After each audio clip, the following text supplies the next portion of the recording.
This is a Global Player original podcast. You know those addictive videos that follow a marble as it sets off an elaborate chain reaction?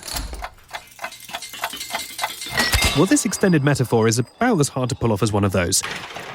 Stay with me now. If YouTube was the first domino that set the marble off, Vine was the perfectly timed slingshot propelling it forward. And Instagram? The magnetized pulley lifting it higher. Then the marble perfectly landing in the bucket? That's TikTok. My point is, in the digital world, everything is connected and timing is everything. Every day, 34 million videos are posted on TikTok. So if you have a great idea that misses its off-ramp, tough luck, buddy.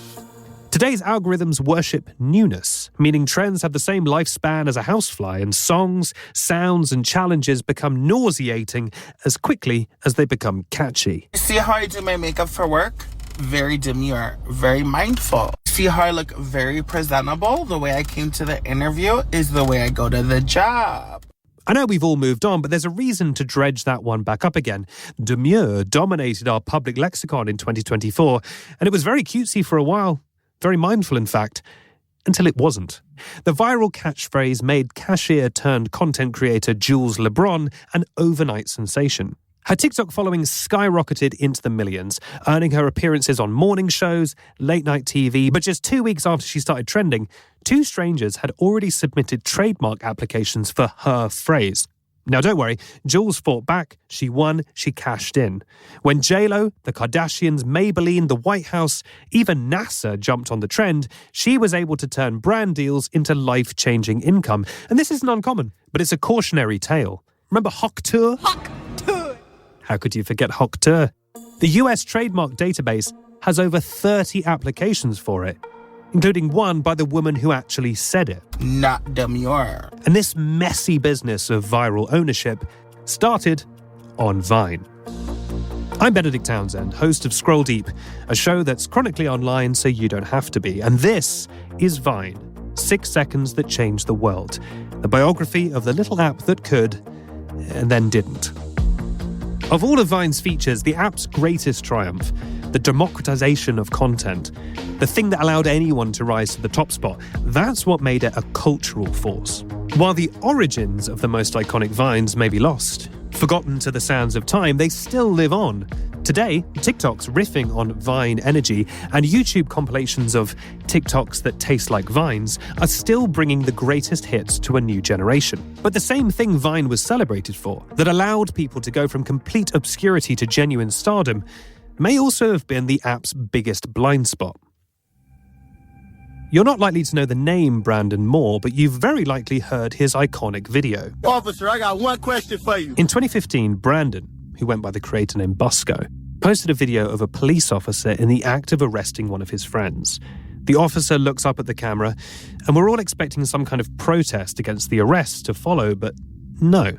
With a quick pan down, he zooms into the officer's clumpy black work shoes and exclaims, What are those? What are those? What are those? Tell me that was not the most subversive thing you've ever seen, where it's like, oh, you might be an armed agent of the state who can, shoot me and not have any consequences, but I can still roast your shoes in front of millions of people, and millions of people are going to see it. Bridget Todd is the creator and host of iHeartRadio's tech podcast, There Are No Girls on the Internet. Based out of Washington, D.C., she's also a former Vine addict. I believe that the people who are making the most interesting, subversive, the people who made Vines that became part of the cultural lexicon were Black folks, like Peaches Monroe talking about her new eyebrows that were on fleek. That went on to define an entire generation, right? That went on to be used in all different kinds of campaigns. It stuck around, right? We in this beach, finna get crunk, eyebrows on fleek, the fuck. I would bet that even if you've heard the phrase on fleek before, this might well be the first time you've heard Peach's name. Real name Kayla Newman, Peaches Monroe went mega viral in 2014 after she posted a Vine admiring her perfectly plucked eyebrows, coining the phrase on fleek.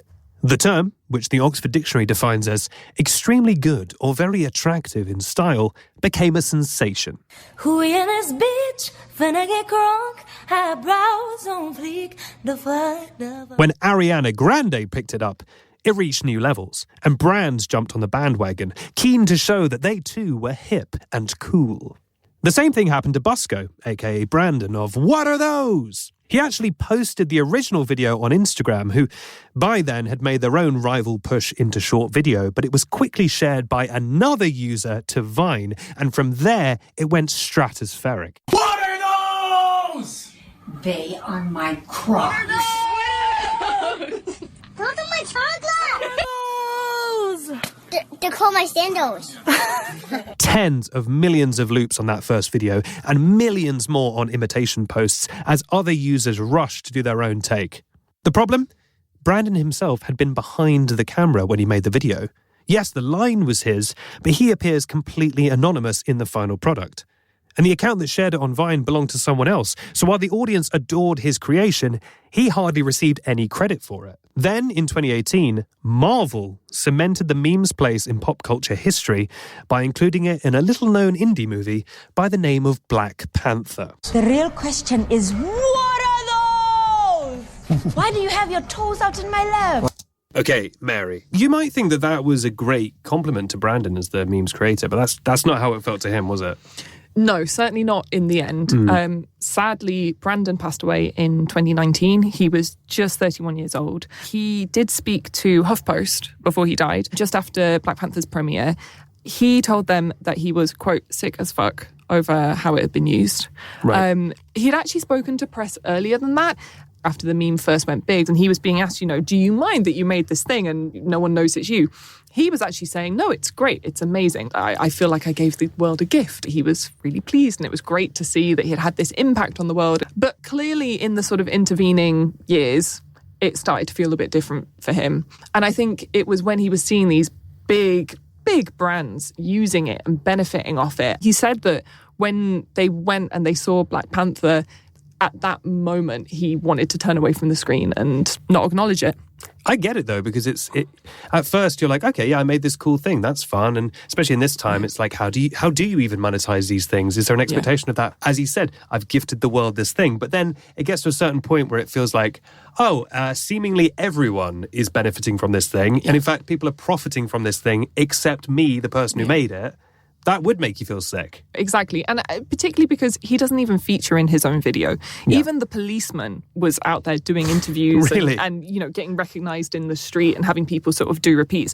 Brandon never got any of that. And he really felt like, specifically, he said he wished that he had been able to find a way to trademark it somehow or get it, because he should have got some kind of particularly money for it when other people were making money. And that's exactly also how Kayla felt. Peaches Monroe, who did Eyebrows on Fleek. I mean, she was more attached to the content because it was her face, but brands went crazy for that. On Fleek became something that a lot of companies were using, and she tried a couple of times to launch herself with it. She started her own brand and it was called On Fleek, and she was doing sort of fundraisers, and then she would be talking to the media about it. And it just seems like it never really took off for her. I mean, in terms of finding her now, having tried hard, I can tell you she's disappeared online. I mean, is it too much to ask that your name be relatively as known as the incredibly famous thing you create? Yeah. Is that too much to ask? I mean, it's like, we all know the feeling, like, you make something good and then you see someone else get the applause and you're like, imagine that on a massive, global, phenomenal scale. It's like when you say a joke too quiet and someone else in the group repeats it louder. Exactly. But the person repeating it louder is the Walt Disney Corporation. It's a phenomenon where when a person of color, a black or brown person, creates something on social media, the consensus generally is, it doesn't matter who created it. It's just the internet. It's just ideas for the taking. But then the person who takes those ideas, or the institution that takes those ideas, they certainly make money off of it, right? When Applebee's said on Fleek in an ad that was certainly a commercial exchange, right? And so there is a pervasive attitude across social media that when black and brown people create things that go on to have a lot of cultural cachet, it's okay if those same people are completely shut out of any economic benefit of that, and that other people can just make as much money as they want without giving them any kind of credit. Like I know when a slang word dies when I see it in like a commercial or like in a brand deal or like a corporation. I'm like, oh, this is it. It's officially dead now because now it's officially being gentrified and used to like make money or like create profit. You met Jasmeet, aka Just Rain, in our last episode. To him, it's really no surprise that the mainstream is hungry to take on the language of minorities. I don't know what it is. Like, does suppression add a sense of flavor to? I don't know. You know, it's like I always find when you're in those groups, like there's so much more flavor, whether it be in your food or your culture or like the way you speak. You have to make best with what your circumstances are. And so that's why some of the best comedy or art or music or culture, food comes from these communities, because even when it comes to slang, a lot of slang came from that and became popularized through Vine. Like, I think even the discussion of like, where are these terms coming from came from that time where people are like, you know, this is like being borrowed or stolen or whatever term you want to give it. And when like a corporation that doesn't really have a familiarity with this culture or group is like, oh, that thing's working, let's take that and try to make profits from it. That's maybe what was happening with the popular Explore page as well. Like when those terms or slangs were being taken and then were being used by these bigger creators and being used in a way that was like, the funniness isn't there, the richness, the flavor of it isn't there anymore because it's just being used on such a broad scale. That's when that specific slang dies. But I guess, again, that's just a part of the ecosystem. I don't know. That's just the profit-driven corporate structure. It's a byproduct of that. There's a new one being born or being used right now that nobody knows about, you know? I mean, shoot, this stuff I say that's popular on TikTok. I'd be like, P.O.P., hold it down. Like, that's just from Vine. I say swag. That's my culture when I was younger, but they call it aura now. So sometimes I was like, man, I got aura. Kenny Knox grew up in the suburbs of Detroit and was in high school when he discovered Vine, about a year after the app launched. He instantly felt at home. It was damn near over 100 Black creators, if not more, but it was like a whole Black Vine community. And it's a lot of slept on like creators that a lot of people didn't grow up with Vine. Might have just seen like Vine compilations or only watch popular creators. It was like levels to it. It was like really cool and organic where they would make lifestyle videos and then they would turn scenarios that happen with the people in the Black Vine community into memes. And that's where a lot of the popular memes came from. Random Black people. And so when we say things like that, like, of course, people is going to repeat it or start adding into their lingo because a lot of people be forgetting we influencers. We influence the masses. That's what made Vine cool because it was like you can find any group of people on Vine and find great friends. It was just a great community. Kenny quickly found his stride and grew quite an impressive following. In fact, he was actually the very last person to win the coveted Viner of the Year award.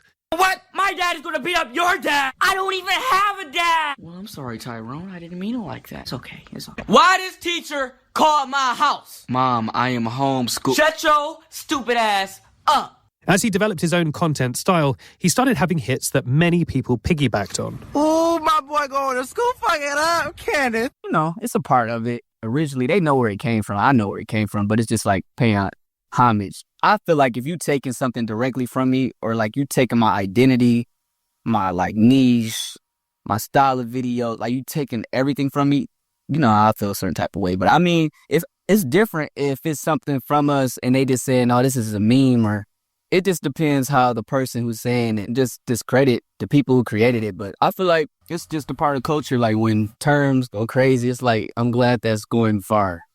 Because I can't gatekeep lingo or a term, or I try not to envy anybody, or because usually if somebody's like inspired by me and they make videos like me, I just reach out to them and work with them. Iron sharpens iron. If you making videos like me, I feel like with me doing comedy for the longest, I was just imitating my favorite comedians until I learned how to actually do comedy. Early days of Vine, the thing that I remember the most about it, Black people roasting others. That was like, you know, we are, despite the fact that we're very creative and have an interesting perspective and a lot to say, oftentimes we find ourselves shut out of more traditional mainstream platforms. So when we get platforms that are a little bit more democratized, we shine there. So for me, it was really these windows into just showing a different perspective. I think that people who came from traditionally marginalized backgrounds, because of the democratization of the content on Vine, were really able to demonstrate how funny, witty, subversive, off the wall, over the top, creative, talented we really are, right? So I think that the people who made Vines that really had staying power in terms of a cultural cachet were people of color, Black and brown youth. What Bridget's saying feels instinctively true. When I ask people to recall favourites off the top of their head, there are certain Vines that always come first. The God-tier Vines. One-hit wonders that capture a moment of magic, seemingly by pure chance, launched into the ether by creators who, in a puff of smoke, disappear back into normal life, never to be seen again. I love you, bitch. Oh my God. I ain't gonna never stop loving you, bitch. Steady your pitchforks, white Viners. Whiners? I'm not saying that the God tier is entirely made up of minority creators. I mean, there was the ginger kid blocking out the haters with plastic spoons. Hey, I'm sorry, I didn't see you there. I was too busy blocking out the haters. And they were roommates. Oh my God, they were roommates. Happy Christmas. And Merry Chrysler. Merry Christmas. Merry Chrysler. But if we're being real here, it feels like a disproportionate number of history's favourite Vines came from minorities, and especially African-American creators. I'm semi, I stay automatic. Money add then multiply. What it is? What's up? What's up? God damn. This is the most beautiful thing I've ever seen in my life. It's Watermelon. inside a watermelon. I got a question. LeBron James. I'm semi, I stay automatic. Money add then multiply. Today's creators are much more aware of taking ownership of their content. Even if memes and catchphrases are a nightmare to trademark, the public cares that creators get their due. For example, the guy who tried to trademark Jules LeBron's catchphrase, very demure, very mindful, before she could, he had his address publicly listed on Google Maps. Don't do that, by the way. We're not encouraging that on this show. We're in a different era now, but back in the life of Vine, we're still in 2013, and no one really knows how to protect their content, let alone how to make money off this thing. But that was all about to change.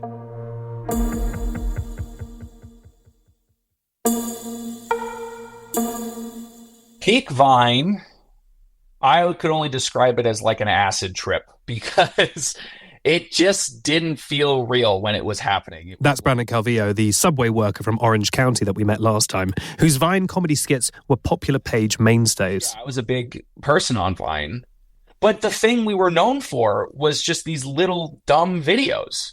Like, we weren't known for being actors in films or musicians. We were just known for making dumb videos, but we were very known. Like, a lot of Viners would get on talk shows and stuff. Back in that day, if you had a viral video or a viral Vine, you'd be on like Ellen. It was crazy. You get these brand sponsorships and all that stuff.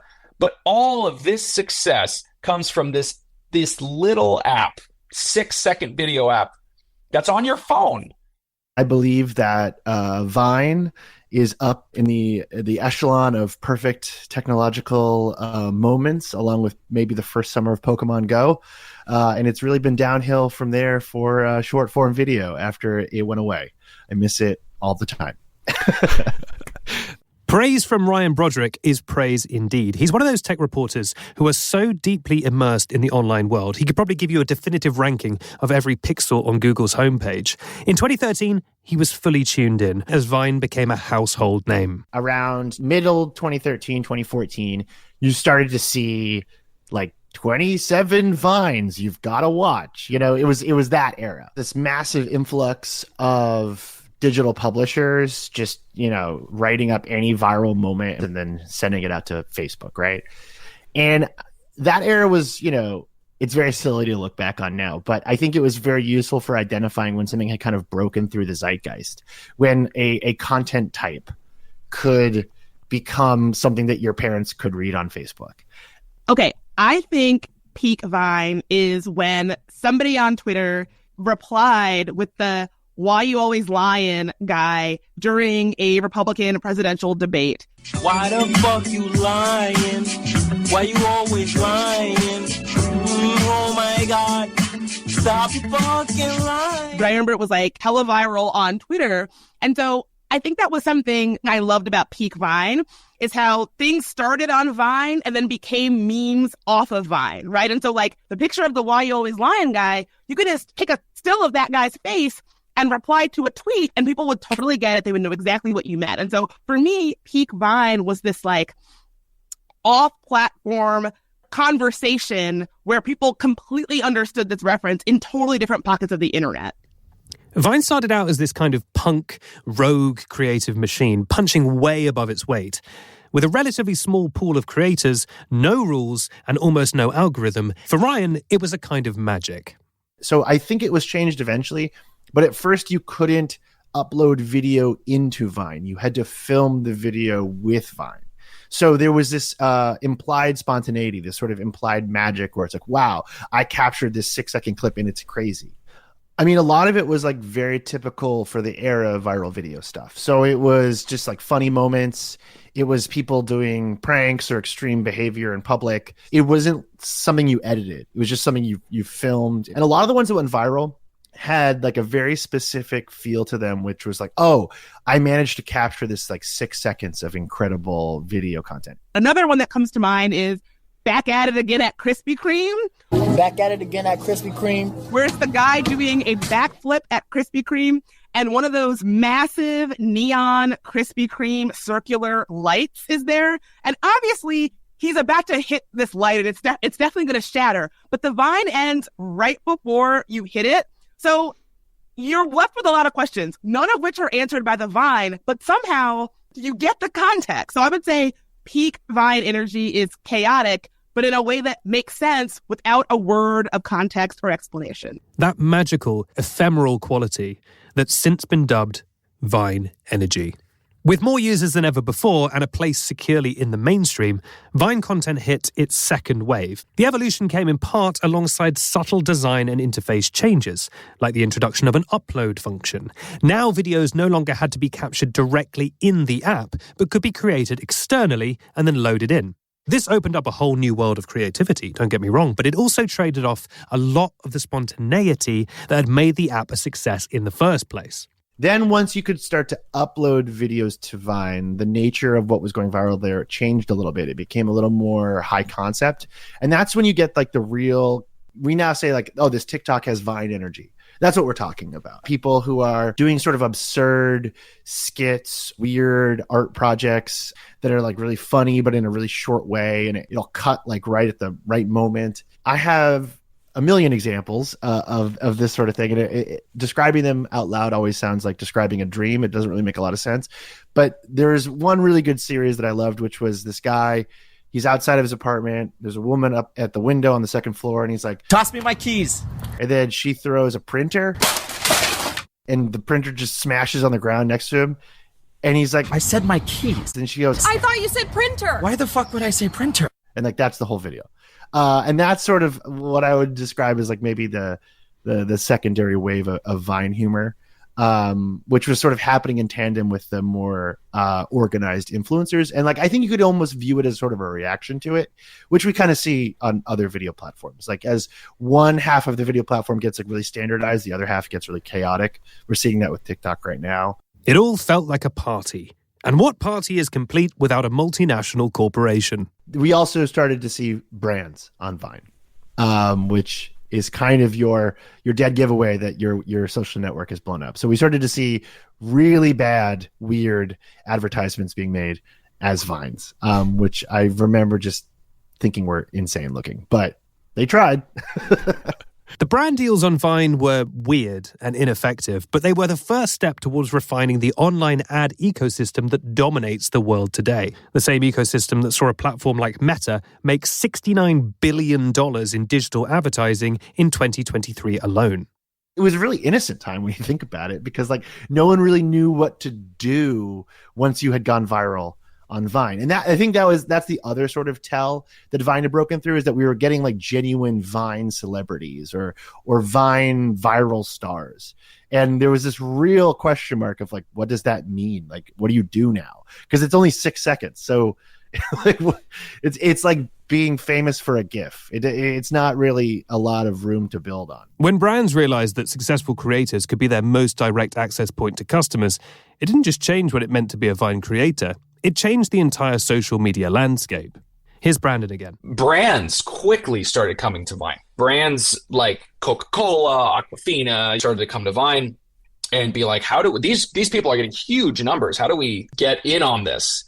And they would partner with Viners and be like, hey, if you make this video for us, we'll pay you X amount of dollars. So I remember the first one I did, I believe, was with Virgin Mobile. And that was work. That they were like, you need 5 vines and they all have to be kind of like this. They gave me, creative freedom, but they were like, you have to hit these bullet points. So that was work, and I treated it like work. I wasn't messing around. I was like, this is a big company. I don't know why they're trusting their brand with this dumb kid, but that was work. For Aaron, still working at the bookies, William Hill, in case you're wondering, in Dover, the arrival of brands on Vine changed his life forever. Well, I got the call one day. I got a message off, I think it was Starbucks, who asked me, can I do a brand deal? And I was like, what the hell's a brand deal? I remember them saying, can we speak to your management? And I was thinking, what, William Hill? Because they were like, no, you've got like 250,000 followers. You must have a manager. I was like, no. Aaron quickly got an agent and never looked back. And then they got in touch with Starbucks, and it was like a $5,000 deal.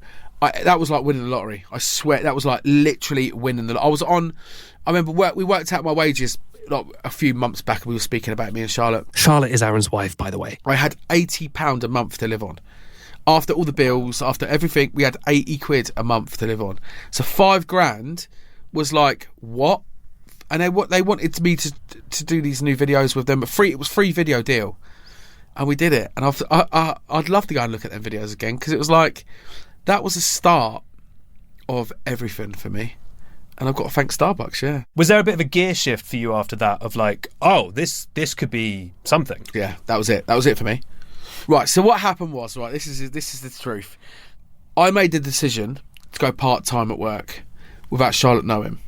Because I thought, right, if I really want to do this, I've got to ramp it up. I've got to make 12 videos instead of 6. I've got to go for it constant. So I went to 3 days a week at William Hill. That lasted 2 days and I quit my job. Didn't tell Charlotte. So I was getting changed at home into my work stuff. I was leaving my house. Wow. Getting dressed in the bus stop and then doing my videos. That lasted for 2 weeks because I had the money. And then I had to come clean to her because I was getting caught by her being out in public, and she was like, "Why are you not at work?" I was like, "Oh, I'm just training or doing a training thing." But I was normally in my normal clothes. My mum kept catching me, her mum and dad kept catching me, and it was like, I had to come clean and said, "Look, I've quit my job, Charlotte, without you knowing." Obviously, it was meltdowns at the house, the mortgage, pay the mortgage, and oh my God, we've got a new baby. What are you doing? Get your job back now. But I put the $5,000 on the table. And I said, look, that's for us. She went, where the hell did you get the money from? I was like, from doing this one video for brand deal for Starbucks. I said, you got to believe in me, please. If not, I'll just get my job back. Never look back. Nice. Never look back. Finally, popularity was turning into real opportunity. But that also meant real competition. To get advertising deals or appearances, you had to stay on top. There was enormous pressure for creators to prove their worth to brands by churning out content that kept the fans happy and engagement high. Maybe it was inevitable then that soon there were accusations of cheating from smaller creators who were increasingly finding that their own jokes and sketches were being replicated without credit. A lot of times these big Viners would literally steal ideas like word for word, but like switch it up a little bit. Chris Melberger was a mid-level creator who actually ended up working for Vine HQ. More on that in the next episode. And he was best known for having great links in the Vine creator community. Like so many others, he saw jokes or even whole skits getting repeated by different users. And theirs would blow up. And then people like, who had like under 100,000 followers would be like, that was my idea. And they would be like, they would completely ignore you or be like, no, it wasn't. Or like, too bad. Like, that's the name of the game. And it'd be like, but now on TikTok, like everyone is constantly remaking, rehashing, remixing the same idea over and over until it's beaten to shit. Whereas like on Vine, if like one person stole your idea, it was like you would have to send like an army to be like, hey. Can you think of an example of that happening? Anyone, honestly, from that era, like the big 1600, like any of the big people, like you would see a video and go, I've seen this before. There was no real way to prove it sometimes because it was like, they would just act like they never saw it. Like, yo, why would I have ever seen that? I'm too big and busy. I would never have saw that. But like, it was like, that's so similar though, man. Like they would kind of just make whatever the hell they wanted. And they would like remake either Vines or like Tumblr posts or like memes that were like clearly not their ideas. And they would just film shit, post it, get a billion likes. Cause like all the young girls on the app would go nuts. Cause like they were huge at the time. Like they were like K-pop huge. You know what I mean? Like, they would walk anywhere, people would show up in droves. Like Nash Greer, Cameron Dallas, Carter Reynolds, Taylor Kniff, like this whole crew. Shawn Mendes, but he ended up doing stuff, which is cool. The Big 1600 that Chris is referring to were a group of around 20 of Vine's biggest stars who had all moved into the same apartment complex around 2015 in order to create videos together. The complex was on Vine Street, and if that sounds familiar, good job, you're keeping up with the series. If it doesn't sound familiar, then I don't know why you started on episode 4, but good luck to you. Andrew Batchelor, known as King Batch, he was the first to move into 1600 Vine, and then others like Amanda Cerny, Lily Pons, and Logan Paul soon followed. At one point, Justin Bieber was even hanging out there. I mean, I wasn't like super close to them, but based on like, the vibes and the drama they would get into, like a lot of them now, like most of them probably aren't really all friendly, but now these guys are shilling like NFTs and on Netflix or, selling sports drinks, like they're all, or boxing Mike Tyson, like they're all doing stuff, but it's either like they're doing like huge things or they're completely just done and they're gone and they're like not in this industry anymore. But at the time, I think they were very transactional with their collaborations. I know like behind the scenes, like one of my buddies did a Vine with some of those dudes, and they would get like pissed if they didn't get like a tag, if they didn't get like a directed by or shot by tag, which is like pointless to begin with. But like, you didn't tag me in that post and it blew up, they would get like really angry.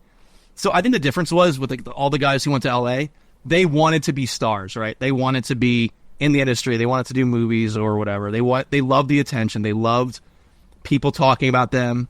They loved making stuff, but they loved it as a business. Like they really wanted it to be their moneymaker. And I think a lot of like the indie Viners, quote unquote, like the people who were, I guess like actually funny, it was kind of like the idea. They're more of like the writers, the stand-up comedians, the people who like to get a laugh but don't necessarily want to do it for a job because it's cringe to like make money doing this. By this time, Brandon Kevyah was also a big player himself, and by virtue of living in California, he was right in the heart of Vineland. I paid a visit to Vine Street. Yeah, I remember thinking, oh, how cute. This is so cute. All the big Viners are in the Vine building. Because it was on Vine Street in LA. And it was called 1600 Vine. And they all lived there, like a little college frat or whatever. And I went there sometimes to film because they all lived there. I had to go over there.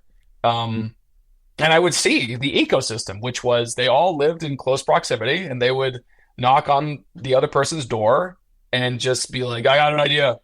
I'm going to go knock on whoever's door, and they'd knock on their door like, all right, we have an idea. Let's film it like in the courtyard. And then they would, or let's film it around the building or anything. And, but I went there a few times. I never lived there. That felt odd to do, but to each their own.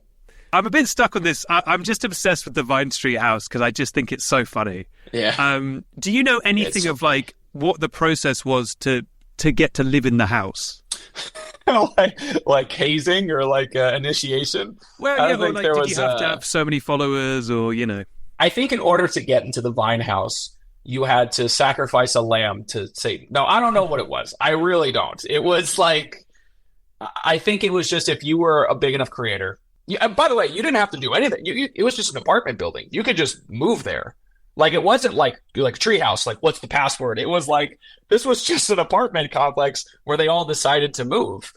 So if you were a Viner and you decided to move there, you were around all these big Viners, but that didn't necessarily mean you filmed with them. I think they only wanted to film with each other because A, they all knew each other. B, they all had huge followings. They could all mutually benefit from each other's followings. And they were in close proximity. That's why they all were in that building. But I don't think there was like a initiation to get in. Like, other than a security deposit.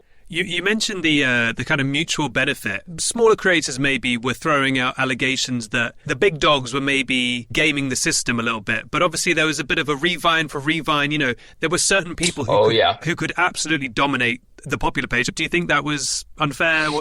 So yeah, big Viners started to do revine for revine, which was essentially they would just hit each other up and be like, yo, you revine this vine of mine and I'll revine this vine.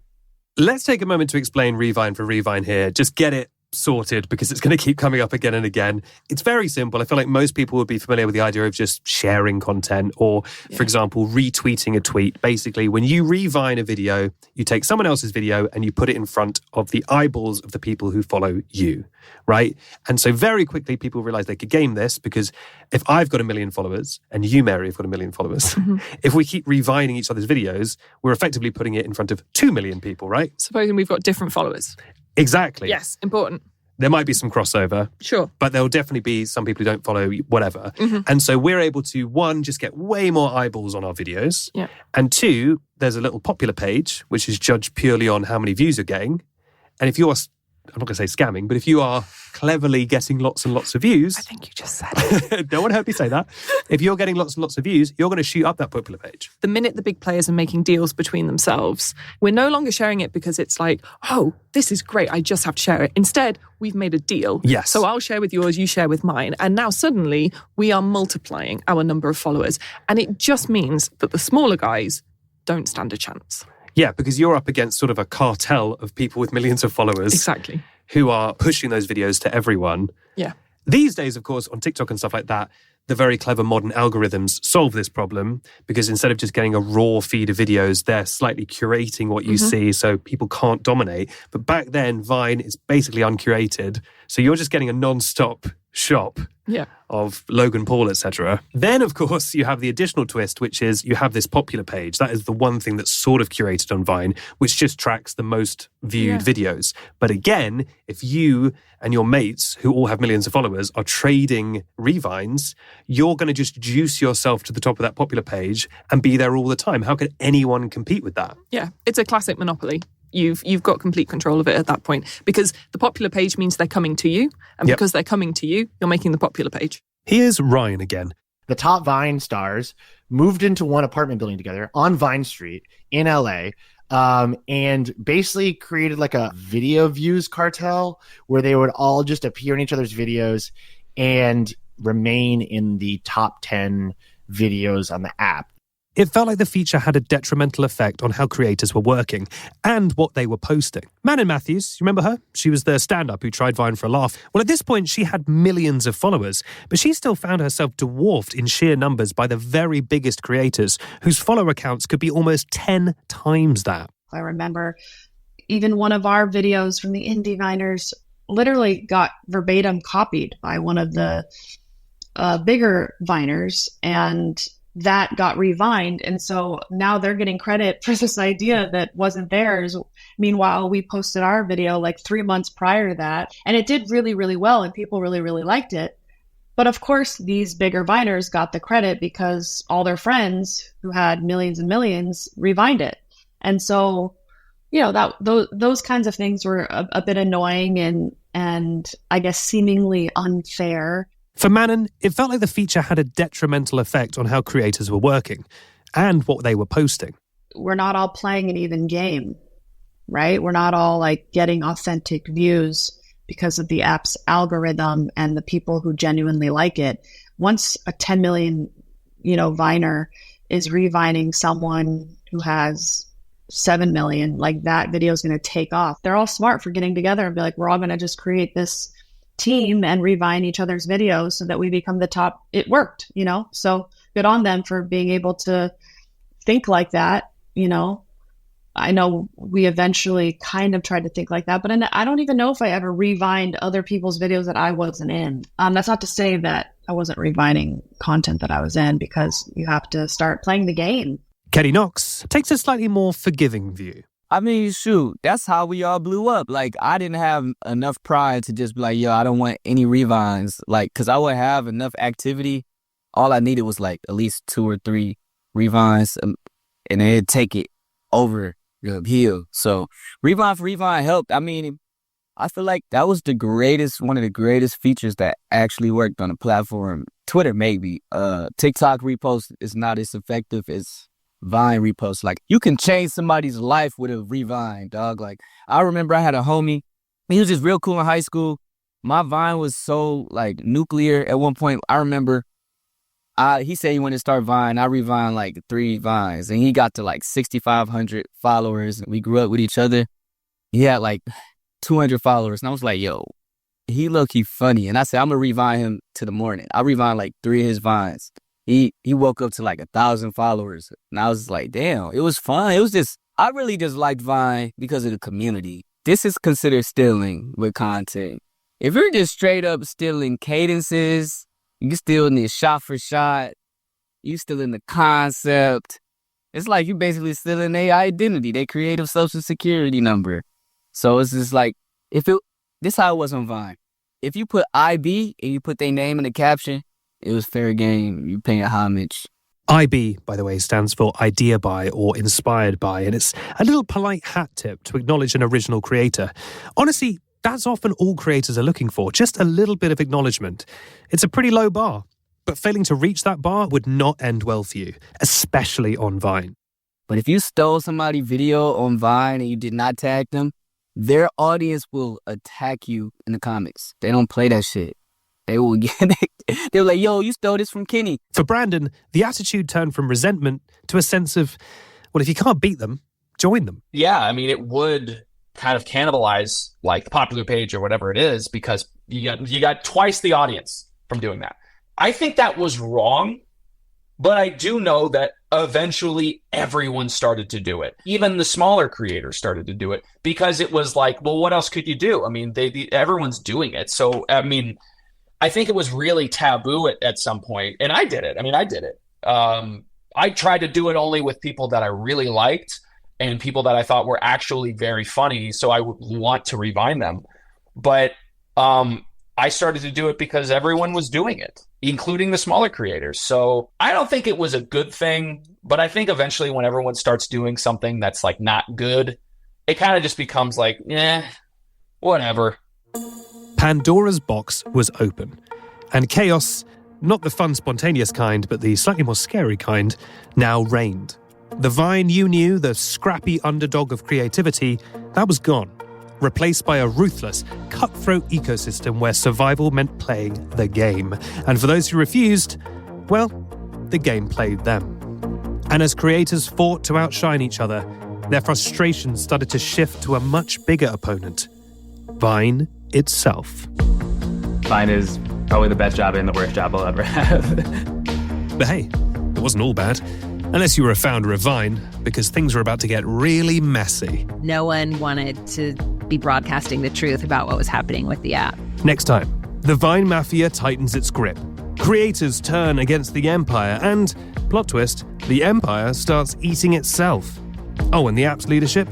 Let's just say their 6 seconds at the top was running out. And fast. It was a big hit to the company each time we lost a founder, and I think it certainly changed the trajectory. I hope you're still with us, because this marble hasn't even hit the bucket yet.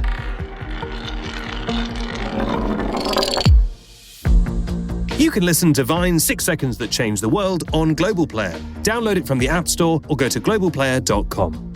Vine 6 Seconds That Changed the World is a global original podcast, created and hosted by me, Benedict Townsend, and produced by my co-creator, Mary Goodhart. Narrative and creative by producer Kevyah Cardoso, score and sound design by Patrick Lee, and mix by Chris James. Sophie Snelling is the executive producer, Al Riddel is head of Factual podcasts, and Vicky Etchells is director of podcasts at Global.